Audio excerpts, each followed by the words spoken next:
I always carry a signal mirror with me. Usually it's one of those small Gerber polycarbonate ones. I have one with me today. I found one that's also polycarbonate, not glass, so it's packable. It's by Ultimate Survival Technologies, called the Star Flash. I'm going to give a demonstration right now. Look how big that sucker is.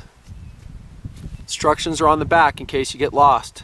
Basically what you're doing is looking for the bright spot in the star, that star-shaped aperture. So I'm going to point it at the sun more or less and then rotate it, and you'll see a glowing, kind of a glowing bulb there in that aperture, and that's your aiming. You just put that glow anywhere you want to flash. I'm going to walk down here a ways and I'll demo it.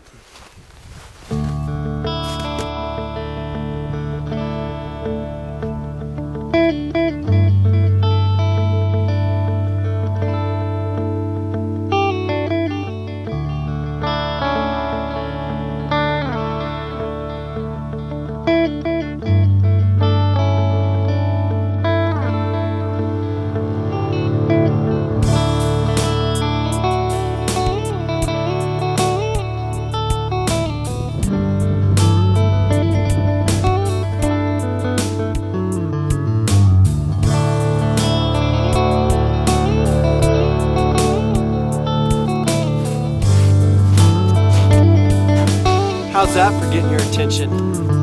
This mirror rocks. In fact, it's going to be my go-to mirror whenever I can take it with SAWC. That's a Star Flash by Ultimate Survival Technologies. I think you were seeing some good flashes there. Wasn't really trying to send messages, SOS, none of that. Just giving you some flashes. Polycarbonate too. I think this will float as well. Good instructions on the back in case you forget. Now, this is not my only signaling method. I do recommend anytime you go in the backcountry, always bring a signal mirror with you. You might hear that plane off in the distance. I could actually flash him right now with this. Get his attention if he's paying attention, and maybe summon help that way. Also, for just signaling other people in your party, in my case, my dog, a whistle. There's all kinds of great whistles out there. Fox makes some. This one is also from Ultimate Survival Technologies. I like it because it's flat. I'll blow it one time here, block my ears. Pretty loud, peeless, so if it gets wet, the little cork pea inside won't freeze. It'll still work. Look, she comes running. Good girl. All done, all done, all done. Always bring a whistle. They're so lightweight. I always have one, usually have one on a lanyard around my neck. And then also at nighttime, sometimes if SAWC permits again, I'll bring flares. I have a flare pin. This is a Sky Blazer Aerials flares.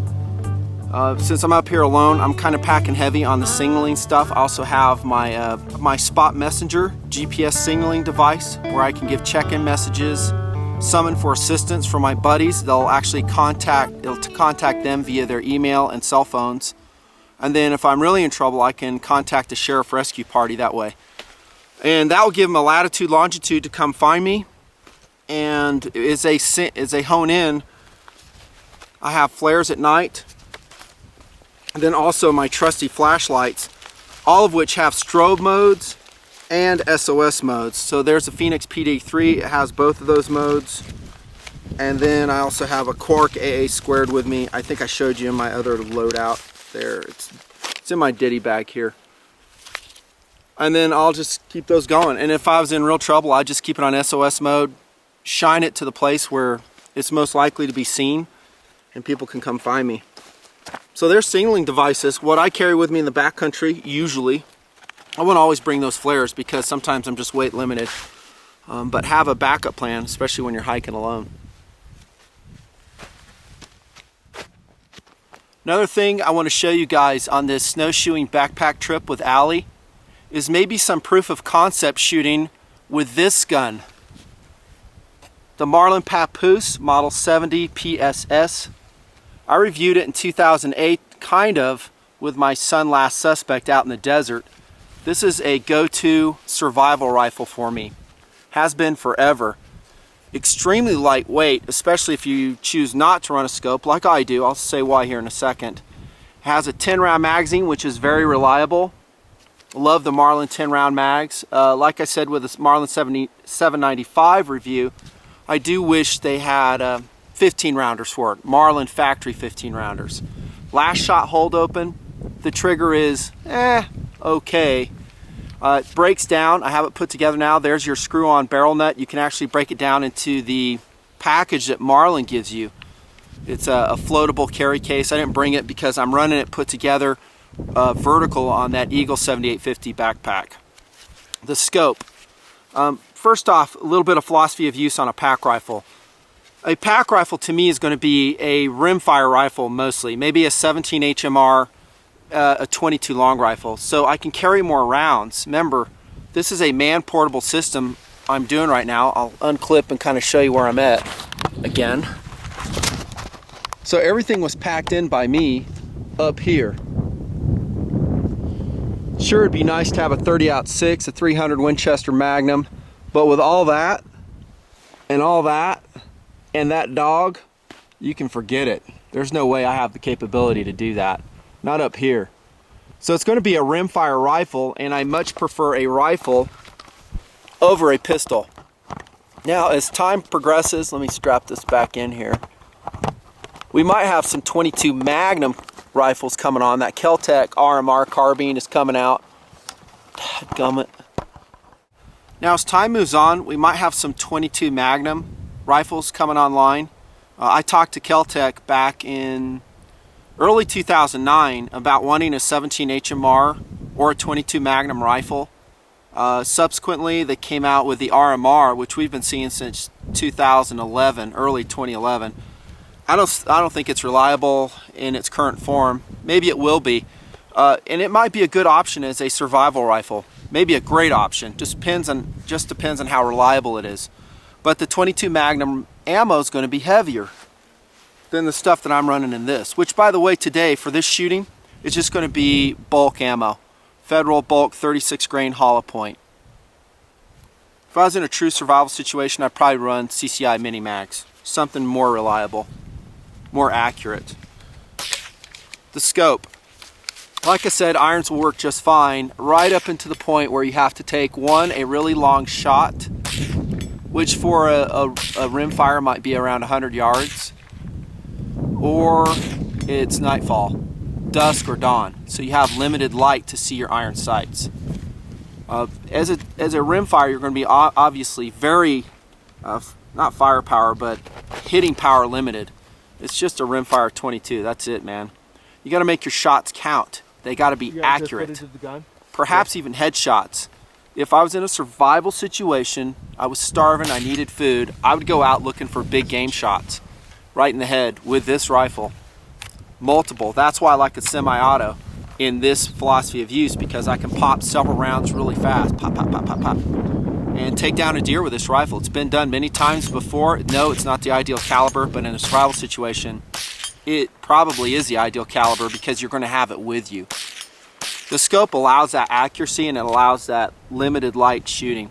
So if you're in a, like I said, dawn or dusk situation.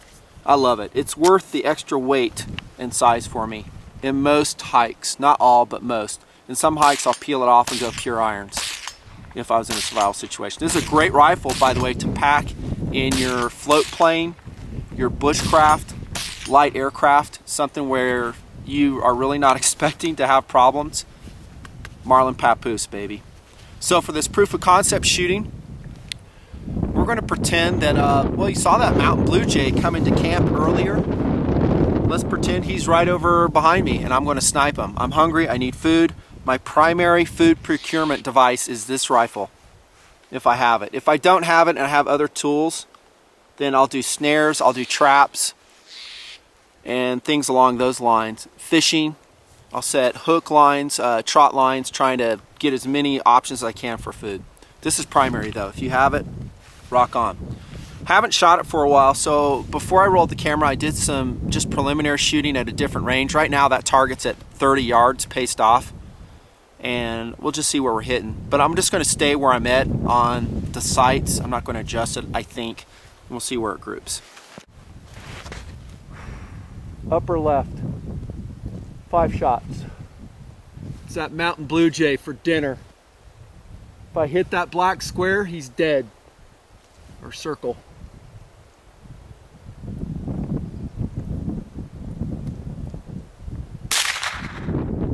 Dead center. Oh my gosh.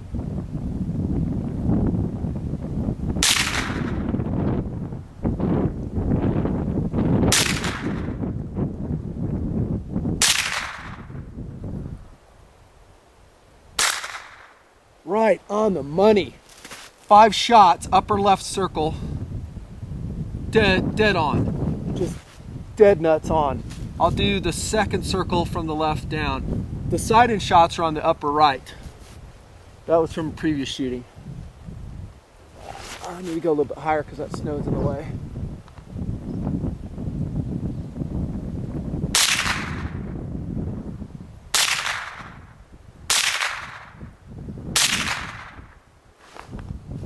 Oh my gosh, that is awesome.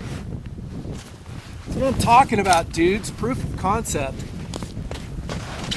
I got meat on the table from that. From packing a .22 rifle. Let me zoom in for you guys and see what I'm talking about. This tripod sucks.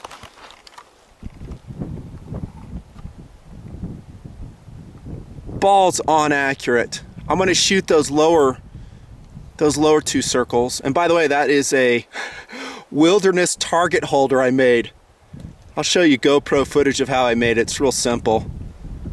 I'd use the same concept to do a drying rack, by the way, as well. Man, that's fun. So here we go, 10 rounds to the bottom circles, 30 yards, marlin papoose in the freaking wilderness.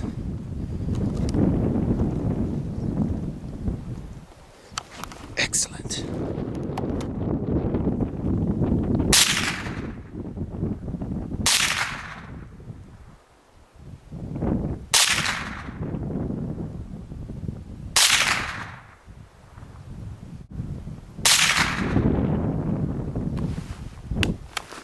Awesome. There's that last shot hold open. It's like a little mini sniper rifle you can backpack with, the Marlin Papoose. Again, I recommend you put a Weaver 4-power, this exact scope on it. It's affordable and it's extremely lightweight. Let's go check out the results, and then I'm going to push the target further on down the range here, and we'll simulate that a deer walked out. I'm going to actually put a different target sheet up. We'll see how we do. Come on, dog, let's go check that target.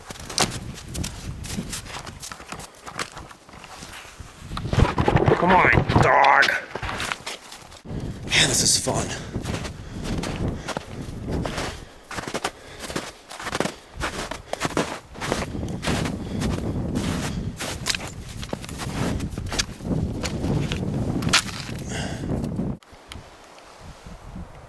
There you go, fellas. Marlin Papoose shooting in the wilderness. This is 4 shots, and then I strayed one right here. 5 shots here. That's just a rub mark. Windy too. Check out the wind. 5 shots. 5 shots. Off the pack. Excellent. This was a sight-in shooting right here. Dadgum, I love that gun. What you think, dog?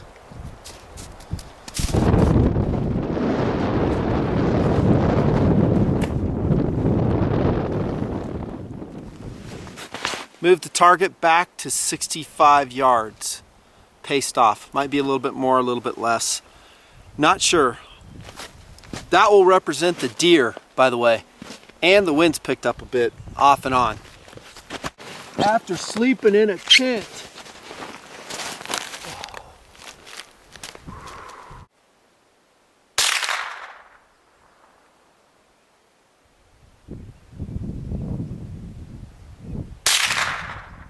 That's a dead deer.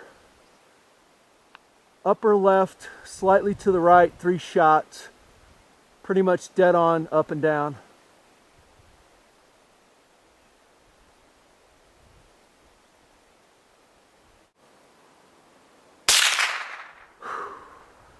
All kill shots in the black. Second circle down from the left. 3 more, bottom left.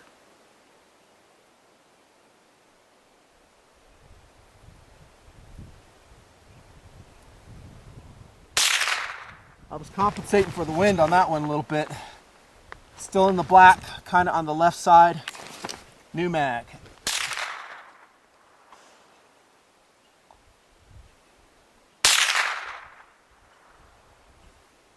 Awesome.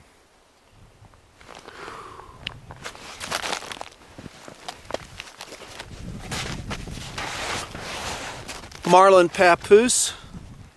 That's 4 mags, federal bulk, all reliable. Accurate enough. It's pretty accurate. If I shoot in CCI, it'd be even more accurate. I'll zoom on the target, and then I'll do a couple rapid fires for reliability testing. I don't know if you'll be able to see the circles at that distance. Love this rifle. It's a food getter, that Papoose is. Your #1 way to get food on the table when you're in a wilderness environment.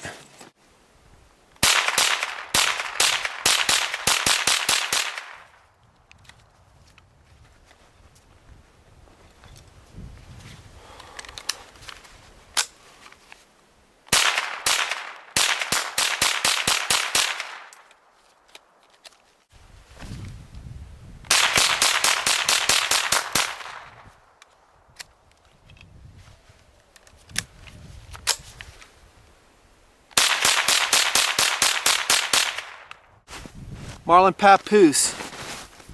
Love it. Love it, love it, love it. Highly recommended. Next project.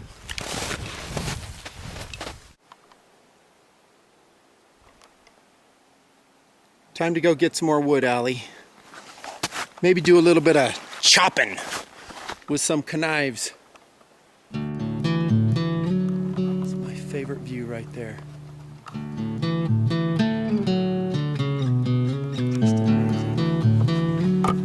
Saying that, I know, but it is truly amazing. You want to come with me, or you're going to be lazy at the camp?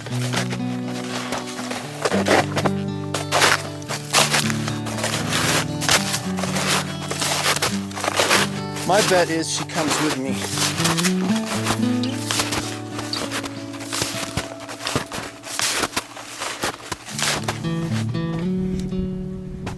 You staying or are you coming?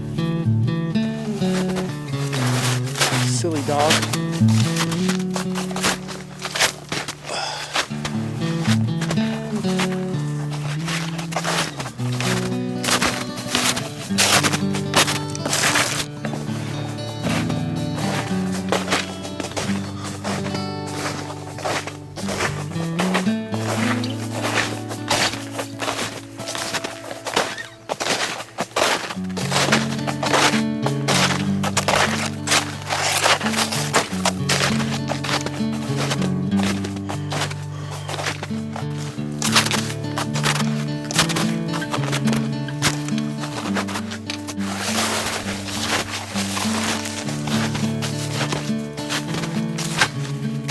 There's a good chopping tree. Deader than dead, too. Let's check that out.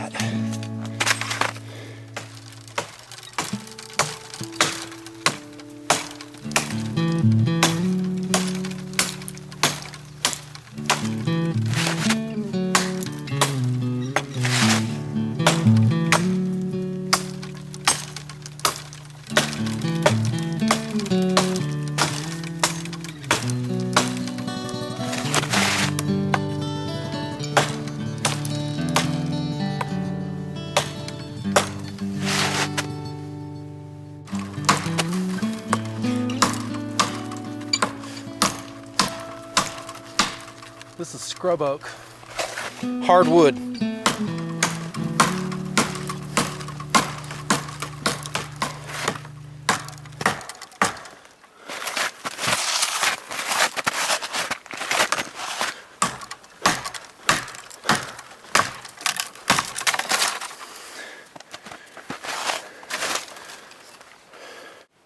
That was some hardwood oak, the Ontario Kukri.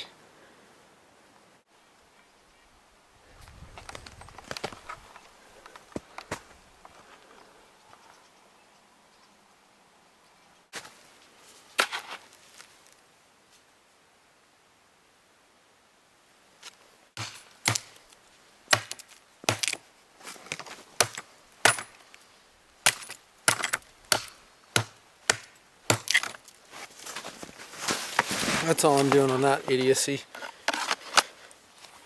Wasting the time and energy hacking through a tree. It's asinine.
Doing some chop and tests for the tabletop reviews.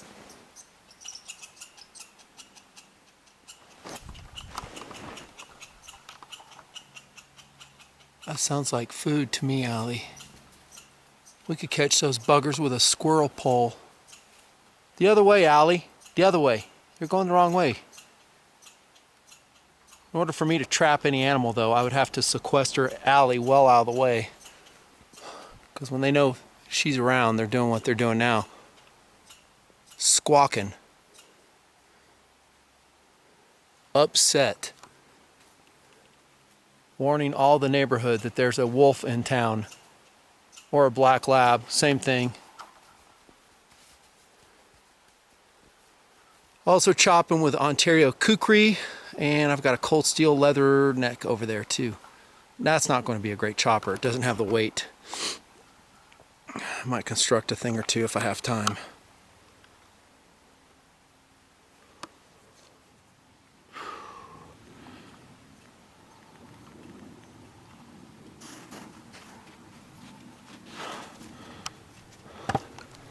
Got the whole place to ourselves, Allie. It rocks. Hard work chopping. It is not the best expenditure of energy. I would only do it again if I had no other option.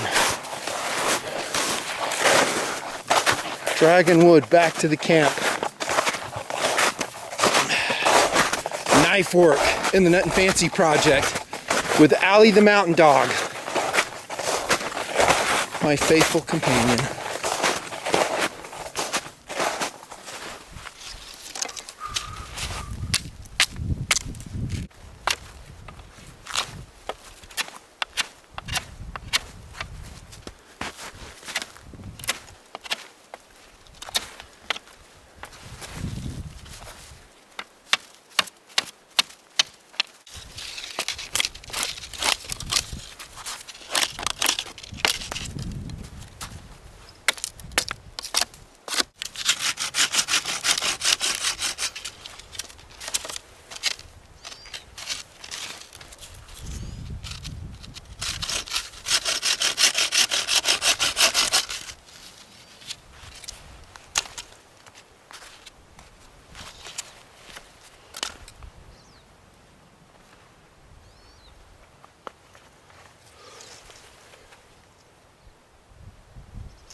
Making a drying rack. This is generally something I would make if it was a multi-day winter expedition. Like I talked about, you're going to have to come up with some way to dry out your clothes. This is how I do it. What's really nice about this snowbank around the fire pit is I can actually angle this drying rack towards the coals, towards the fire more if I need more heat. Pretty simple approach to it. I'm just making a lattice work with sticks I've sawed off. You can break them off too. I like them clean though, and this was actually my target stand earlier for the marlin papoose shooting. If I needed more, I would add sections. I could actually turn it around the fire pit as I went. So I can make another section right here that's angled towards the fire. I can move them back if it's too hot, if the fire's too big.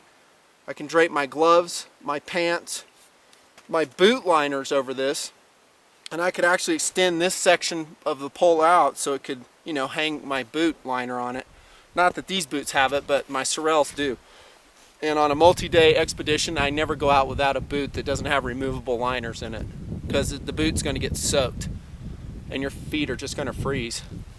On this one, this expedition, these crappy boots came along. It's not a player. So there you go, the Nutnfancy drying rack tied with hemp cord.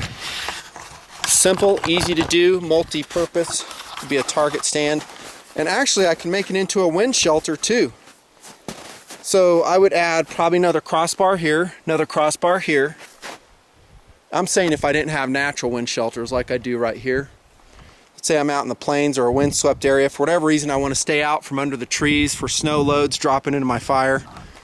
By the way, it looks like Allie's having a good time. Totally relaxing while I'm doing all the work. Standard.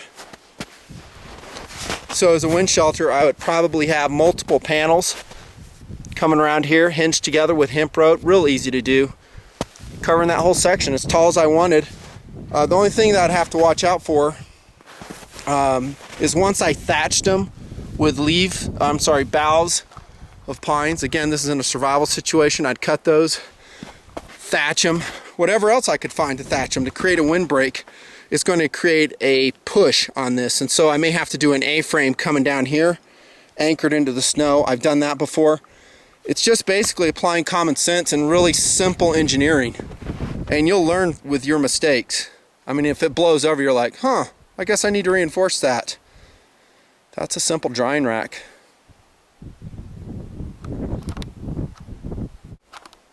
That's the fire pit from last night. Just about burned all the wood. I'll need this. I gotta do some more wood sawing. Ugh. And some wood splitting to test some knives. The pile you see here, you'll see them in photographs somewhere else. We're gonna process this sucker up right here. Is that my baton? Yeah, that's my baton. And that one's getting processed too. Everything takes so long. I'm running out of time. I was going to build a few wilderness traps. I still might. I wanted to catch those birds. Again, I would have to get Allie hidden somehow. I'd have to put her over there in the trees hidden. I could put some of that fruit and nut mix that I've had out, bait them, have them come in here, get a sense of confidence. Then when I got that going, I'd make a snare pole for them. Again, don't use this unless you're in a survival situation. Please don't go killing birds. Any other wildlife, it just is not cool. But if you have to eat and it's between you dying and not eating a bird, eat the bird. And on that snare pole, I'd probably have some fishing hooks, little tiny fishing hooks with some bait on it. And that'll work. They'll eat it, get it caught, and they can't fly away. Then you can go dispatch them with your baton, I guess. Heck, a little bird like that, just thump them in the head. Also, see this pole right here? You guys have been hearing the chipmunks all day long. Let me mention that too. Every food source is going to differ where you're at. So around here, I know for a fact, since I've seen them, I have birds, mountain blue jays, other small birds. I have squirrels and I have chipmunks. Now, if I had TCE going for me, I could go investigate in the area and see if I could find some game trails, larger game like deer, see what their habit patterns are, where they're at. But again, that's energy, me hiking around. Most likely, I'm going to be munching on the small game if I can get them. My .22 rifle, again, is my primary if I have it with me. If not, I get creative. I would get creative. This right here is a perfect location for a squirrel pole. You know, you guys know what a squirrel pole is, right? I would just set up a bunch of loop snares on that with bait. And I might do this in a multi-day exercise. So I would bait it, have them get confidence again that it's okay, they can get that food. I have to hide Allie again, keep her out of sight. She complicates me procuring these small animals for food.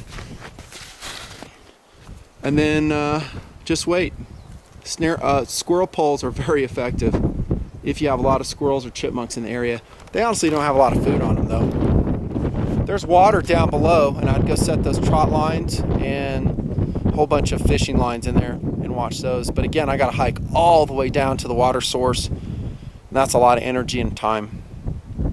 Right now I gotta do some woodwork. I hauled these knives up here, I got to use them. I'm not hauling them back and not having got the footage for the tabletop review and the testing to see how they perform. Man, epic.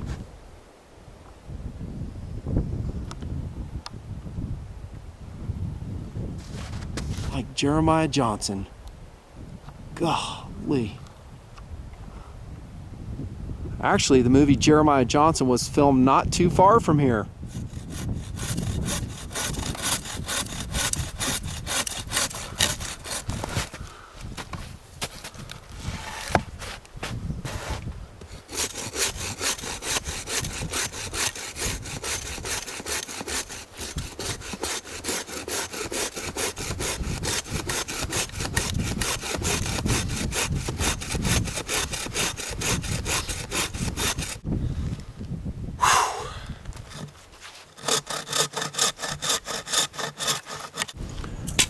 One thing I did is use this snow pit I dug as a way to saw the logs easier. Because that way I can jam that saw down into the ground, get different angles on the log as I go. Keeping your blade lubricated with WD-40 or whatever other oil you can find makes your job a lot easier. This log's got a lot of moisture in it. Makes it harder to saw. Go. Survivor.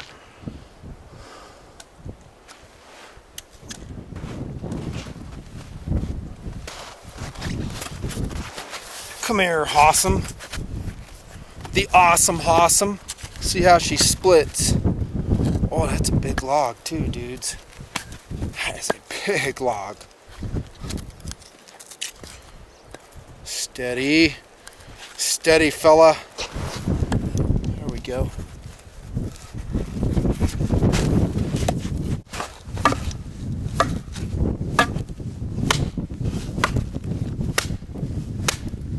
Oh, I totally busted my baton. Awesome.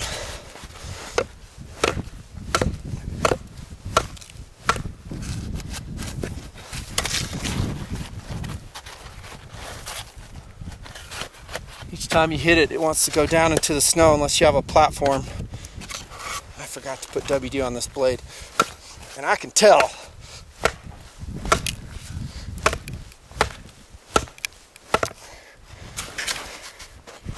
Oh my gosh, that is stuck in there fierce. Fierce stuck.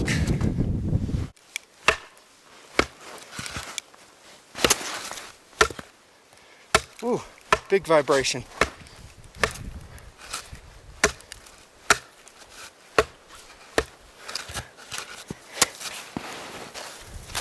Steady. I need more tips showing.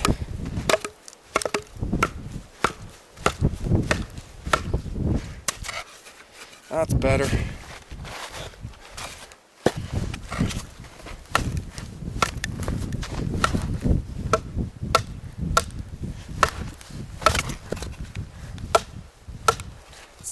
Gonna pop. It's gonna pop. I can feel it. Feel it giving. There it is. There it is. Huh, note to self. WD-40 on the blade first. Especially in a wet log. Or sappy log too. I didn't just get WD on the lens. Alright, awesome. Let's have it quicker this time. What do you say? What do you say? What do you say?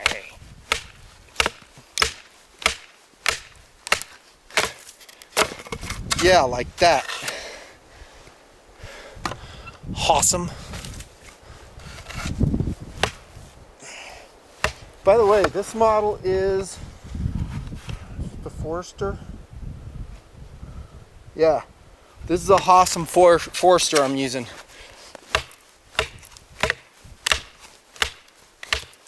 Right through a knot. Booyah! That N690 steel is a rockin' snow steel. Doesn't rust.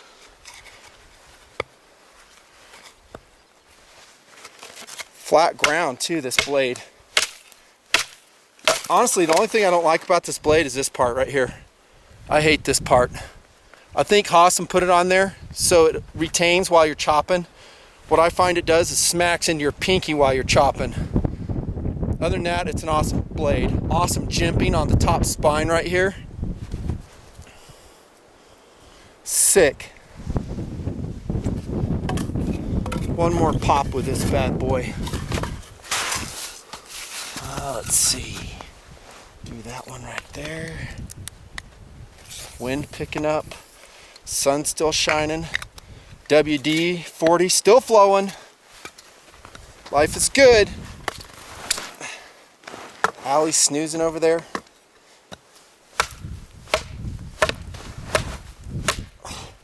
I will get some handle vibration if I'm not careful. I gotta be careful how I hold that handle. I'm just kind of pushing on it, not holding it. I think most knives will vibrate your hands when you're doing this type of work. It's rare I see ones that don't. Come on, buddy.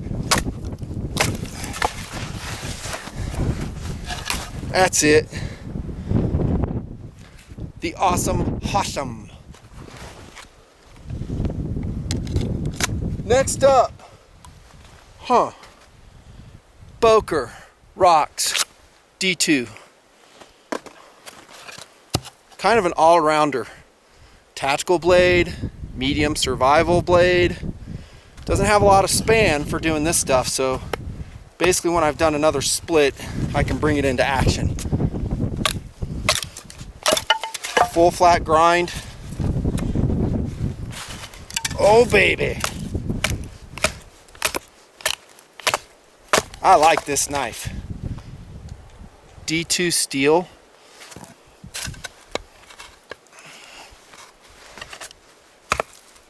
Oops, kind of crooked, kind of crooked. Hope I'm in frame with you dudes. Good enough. Power it. See if that D2 will break. That's a knot.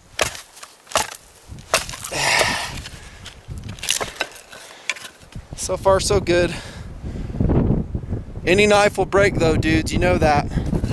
Always bring a second blade up here if it's really important. Wind kicking up. Probably be a windy hike out. The rocks. If I'm saying that right.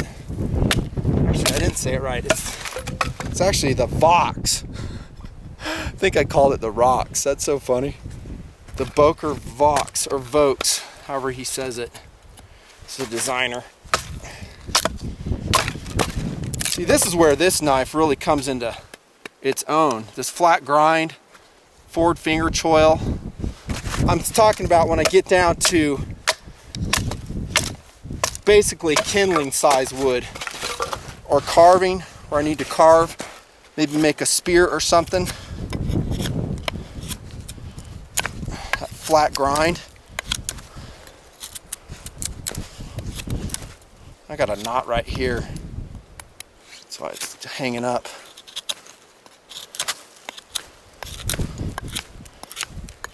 That cuts like a mother. Get rid of that knot. There we go. I'm not really sharpening this other than to test the knife, but I'm not sharpening the stick for a purpose yet. Make a fuzz stick.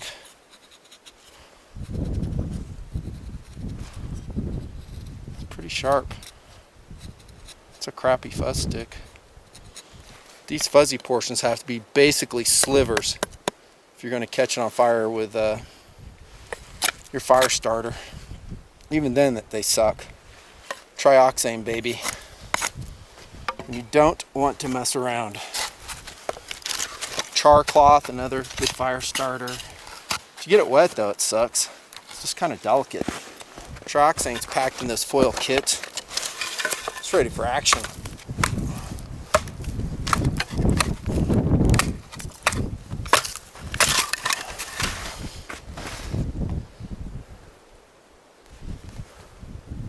Boker in the house.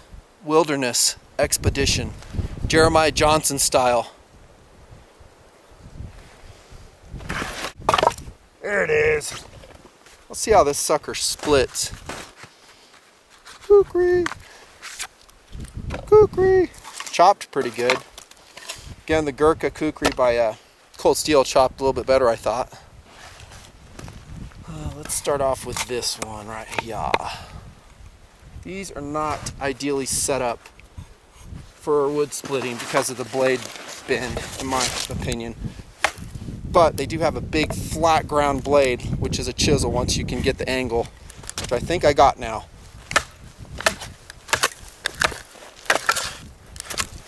Oh yeah. Let's chop it right there.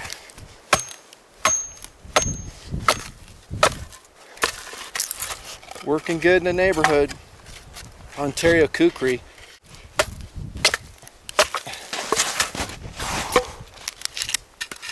I think my platform's like 12 inches into the snow now. I gotta dig it out. Got pounded down there. Well, stable at least. Okay, Kukri. Bang this.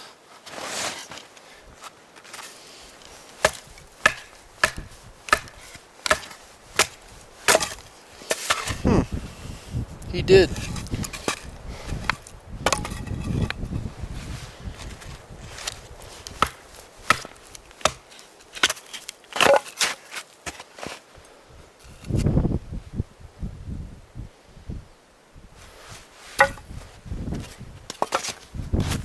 Dig this out. It's another thing I like about the Kukri blade. It's just so big to dig, reach into stuff, dig holes. I need my snow shovel. Wicked! First try. Gotta fill this hole up that I'd made by pounding on my platform.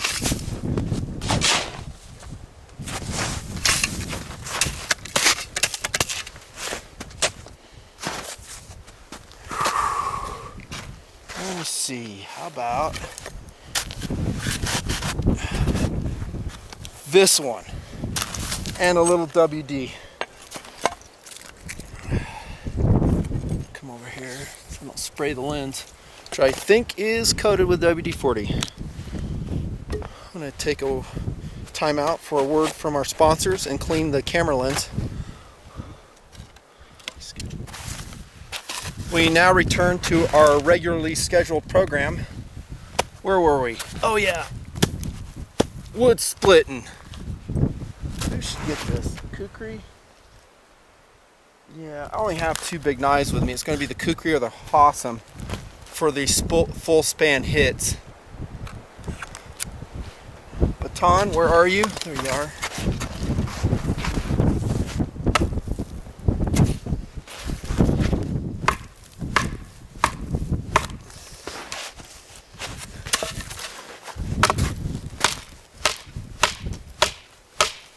My baton's giving out.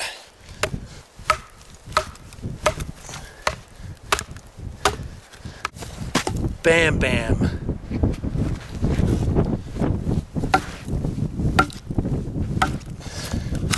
It's doing it.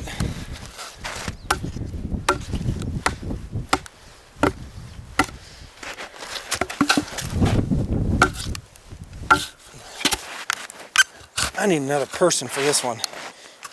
Dadgummit. Mother's in there. I'm to the verge where it's gonna pop though.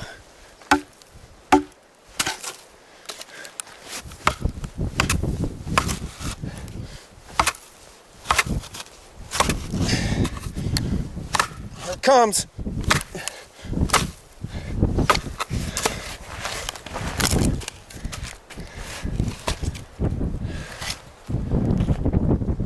That log was a mother.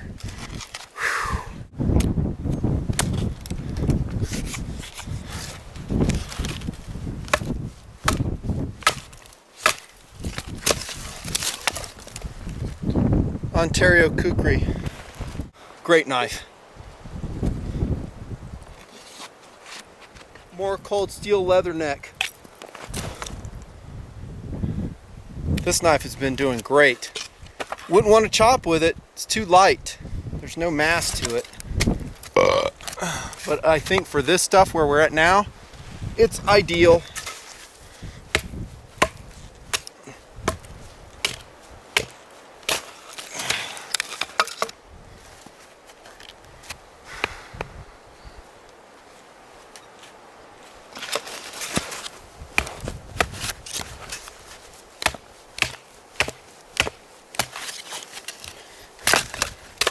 Not too heavy either.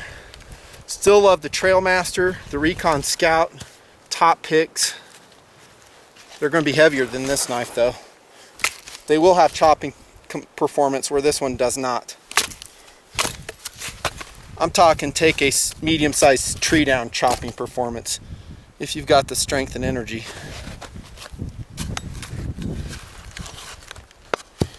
Let's see, right about here. Yeah, that looks right. Excellent.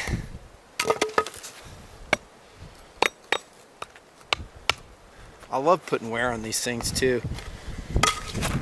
As you can see though, there's a lot competing for my time up here.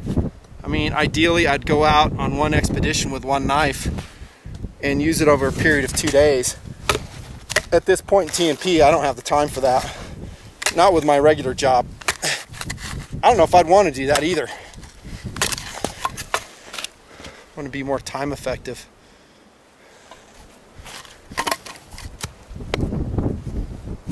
Right through a knot at the top.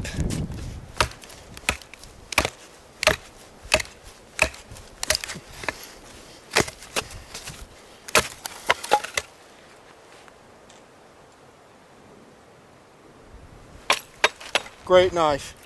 Cold steel leather neck. Go buy 2 today. They rock. Sucker's got an awesome sheath too. That Securex sheath, the plastic sheath, is probably my overall favorite sheath material ever because it's lighter weight than Kydex. Oh. SOG Force. Excellent. Where are we at? Where are we at, bro? This thing's got a thick blade. Look at that. Has those stupid partial serrations, but it's doing pretty good up here. Surprised, actually. As long as you can span the wood.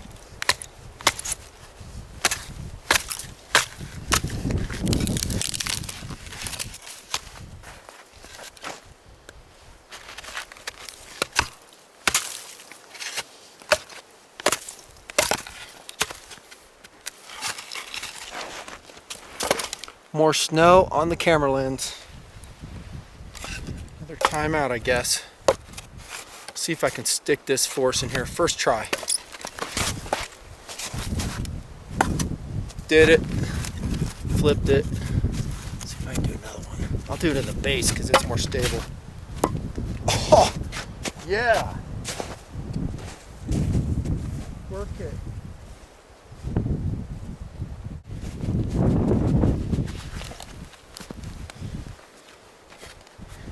Yeah, I'm liking this knife.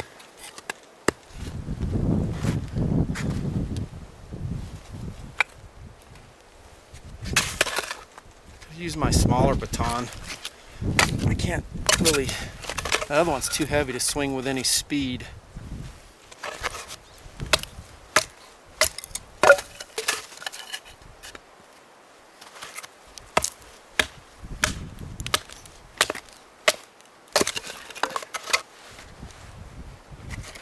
You know what I'm going to do with this firewood? I'm not burning it today because I don't need a fire right now, and I'm not wasting it just to do it for the camera. I want to stack it up and hide it. Next time I come up here, I'll have some pre-split. Madera de fuego. Para el fuego. Sog Force. Good knife. I'm impressed. It's a plank of steel. OS 8 steel. More rust resistance out here in the snow and the rain. Let's see, what's next? A couple more hits with Buck Nighthawk. What you say? Man, I'm processing the crap out of this wood. It's gonna be done before you know it. The Nutnfancy Jeremiah Johnson expedition. I think that's what I want to call this. Or Jeremiah Johnson for short.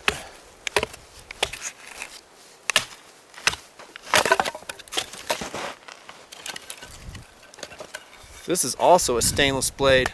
420 HC, I think.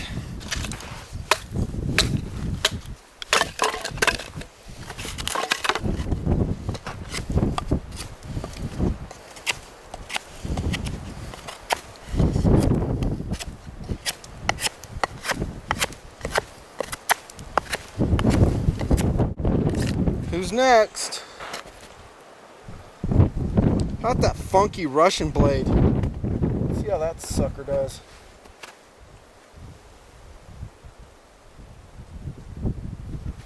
How do you even say that? Sterk? I like the shape of it though. Classic design. Made in Russia. This thing's too small to do any serious splitting with. But once I get down to this level, she's good to go.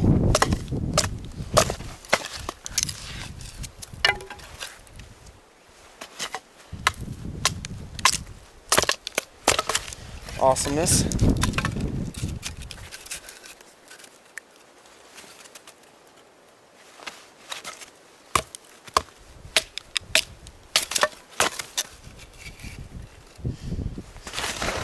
I'm slipping over here.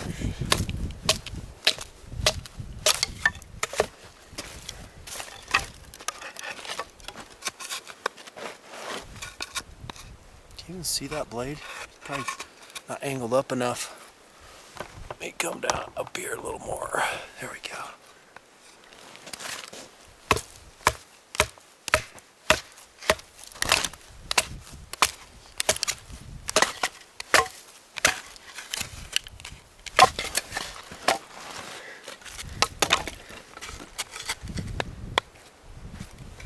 I bought this knife at Impact Guns of all places. I saw it, I was like, that's a cool blade. I like it.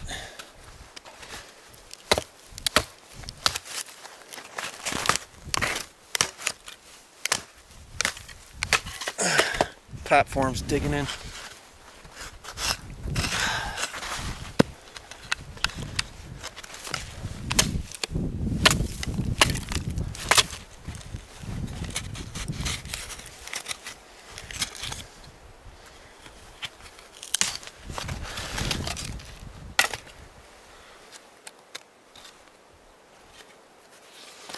That's about all the splitting I want to do.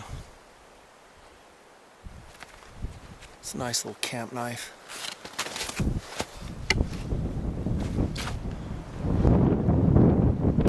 Second day up in the mountains with Allie the mountain dog. Wind's really kicked up. Sun will be behind the hills here shortly. I was going to make a bird trap. I don't know if I really have the patience for it though. In fact, I know I don't. I'm a little bit wore out from all that wood chopping, splitting, hiking to go get the wood. Allie's not so wore out though. I think I'm gonna pack it up and pack it out. Mountain living. Time to pack up.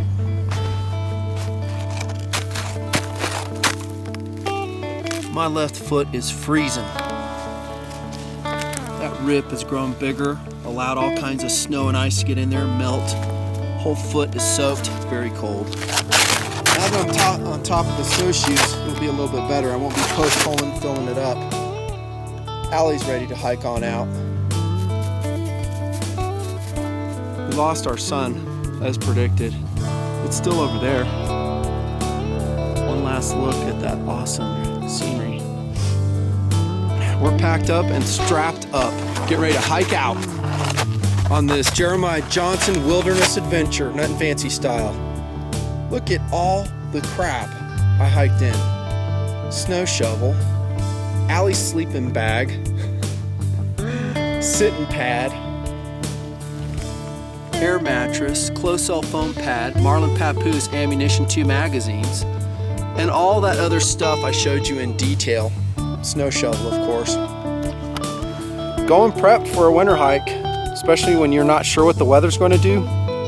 It's a lot. It's a lot of weight. It's a lot of work to make it happen. Anyways, I'm tired. Been cutting wood all day, working all day, and we just spent probably about an hour taking some photographs for various reasons. You'll see them on the channel page. Maybe if I do a calendar in 2013, you'll see them there. I don't know if I will. Maybe on a t-shirt, I don't know. Allie the mountain dog did well on this hike. I didn't see any issues with her. I was kind of concerned about her left hind quarter there, and we'll see after she gets back home how she's doing. We got a hike down there, fellas. Down that way, out that way, towards yonder. That's the route I took in this time. Yeah, I'm tired. This was an awesome camp place. This is the Nutnfancy Knife Clinic and bivouac location for the Jeremiah Johnson adventure. Thanks for coming along. If I can stay healthy, maybe I'll do it again sometime. Bring a friend. See you guys.